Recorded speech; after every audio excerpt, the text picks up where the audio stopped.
Friends, ఇవాళ మనము దోసకాయ పప్పు చేసుకుందాం ఫ్రెండ్. ఎలా చేద్దాం అనేది చూద్దాం ఫ్రెండ్. నేనైతే పప్పు అయితే తీసేసుకున్నా ఫ్రెండ్. దీంట్లో ఒక చిటికెడు మన పిడికిడ అంతా పెసరపప్పు కలుపుకున్నా. కందిపప్పు అయితే మనకి సరిపోగా టేస్ట్ కోసం మనము పెసరపప్పు వేసుకున్నాం ఫ్రెండ్. కొంచెం ఒక పిడికిడి మందం మనం వేసుకున్నాం. నేనైతే పప్పు అయితే కడిగేసుకున్నా ఫ్రెండ్. మనం సరిపోగా పప్పు అయితే కడిగేసుకున్నాం. మనము ఒక పిడికిడి ఏంటంటే పెసరపప్పు వేసుకుంటే టేస్టీగా ఉంటుంది. ఎలా చేద్దాం అన్నది చూద్దాం ఫ్రెండ్. మనమైతే పప్పు అయితే దోసకాయ పప్పు ఫ్రెండ్, మనమైతే దోసకాయ ముక్కలు అయితే చెక్కు తీసేసుకొని మంచిగా ముక్కలు అయితే కట్ చేసేసుకున్నాం. దోసకాయ ముక్కలు అయితే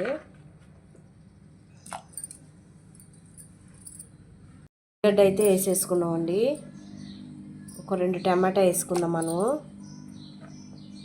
పెద్ద టమాటా అయితే ఒక 2 వేసేసుకుందాం. టేస్ట్కు మనము పచ్చిమిరకాయ ఒక 2 పచ్చిమిరకాయ వేసేసుకుందాం.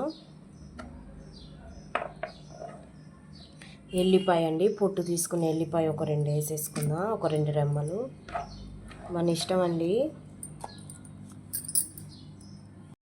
కరివేపాకు, కొంచెం పసుపు వేసుకుందాం ఫ్రెండ్.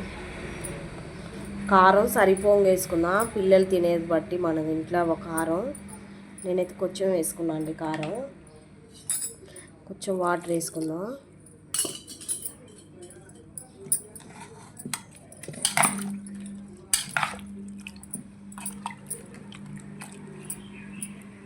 మనం కుక్కర్ విజిల్ పెట్టేసుకుందాం. ఒక 2 విజిల్ పెట్టుకుందాం ఫ్రెండ్. అయితే పెట్టేసుకుందాం. మనము స్టవ్ వెలిగించి ఒక 2 విజిల్ వచ్చేదాకా వేసుకుందాం ఫ్రెండ్. మనకైతే రెడీ అయిపోయింది. కుక్కర్ విజిల్ వచ్చింది. ఇప్పుడు మనము పప్పు దాంట్లో ఇట్లా కొంచెం ఇట్లా పెంచేసేసుకుందాం. మనము పప్పు కొంచెం మెత్తగా మనము ఇలా టమాటా పచ్చిమిరకాయ అవన్నీ ఉడికినాయి కాబట్టి ఇలా మనము పప్పు గుత్తుతో ఇలా మెత్తగా చేసేసుకుందాం.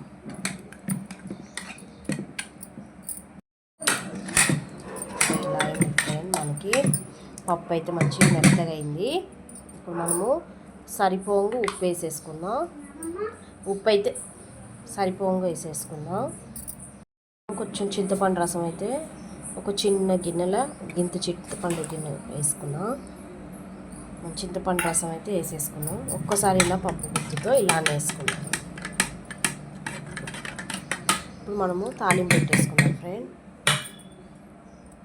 పప్పు అయితే రెడీ అయిపోయింది. ఇప్పుడు తాలింపు పెట్టేసుకున్నాం. కళాయి పెట్టేసుకుందాం. మనము తాలింపు వేసేసుకుందాం ఫ్రెండ్. ఆయిల్ వేసుకుందాం అండి.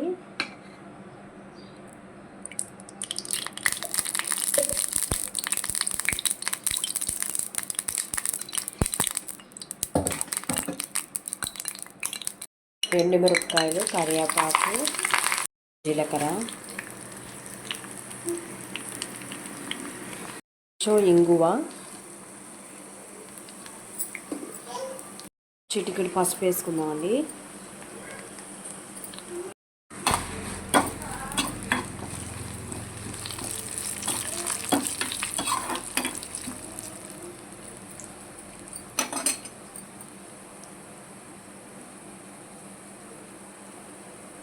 ఇచ్చి మనము పప్పు బాగా మెదుపుకొని చింతపండు రసం ఉప్పు వేసుకున్నాం కాబట్టి కొంచెం మనకి మసాలా అన్నమాట. పప్పు స్టిమ్లో పెట్టేసుకొని మనము తాలింపు కూడా అయిపోయింది. ఇప్పుడు మనం బంద్ చేసేద్దాం స్టవ్ అయితే.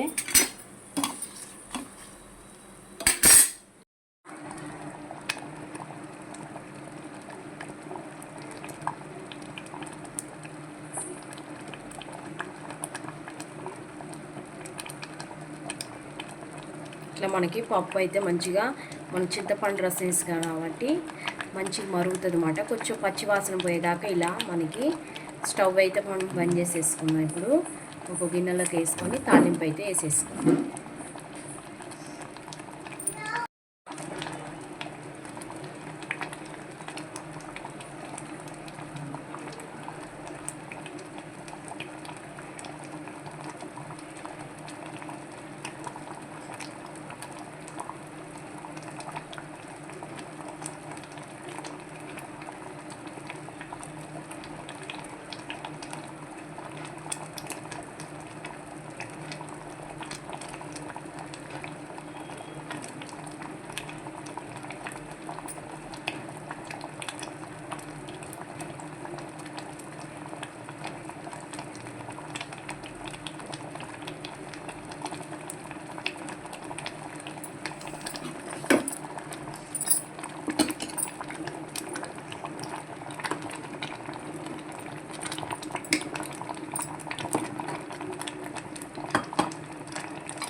దోసకాయ పప్పు రెడీ అయిపోయిందండి. చాలా బాగుంటుంది మనకి.